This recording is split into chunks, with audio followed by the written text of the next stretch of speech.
would prefer if we could go back to the 6 feet distancing, where we're able to have more persons coming out of the church. I mean, they go to the market, people are rubbing shoulders there, go to the offices, the banks and stuff like that. And the church has been very cooperative and has been doing a very good job in obeying the government's restrictions. And we have not had many cases of the virus in our churches. We're here in Boundbrook, we have well over 200 members. And so when we are limited to 50, that's a significant amount of individuals who have not been able to come to church.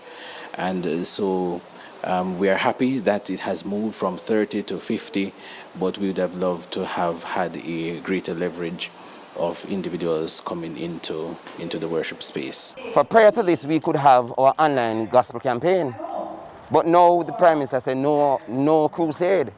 And I don't know that there would be a problem if the prescribed amount, 15, stay in church every night to do the online program like Pastor Samuels did, and it was successful.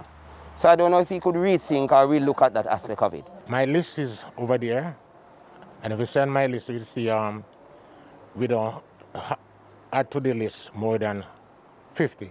And each person came in, we would stick them off. And so we are sure and certain that the persons who come through this glass year, we'd have no more than 50. I want to encourage those especially who would have taken your first shot of the vaccine already. There's no reason you shouldn't go and get your second shot. And we encourage those who are dodging and hiding, please go ahead and take your vaccines. I feel so overjoyed and well, and I feel so blessed to see my sister, my brother. We give God thanks because normally we would not have been given an opportunity to worship with as many members as we are today. And so I am extremely thankful for it.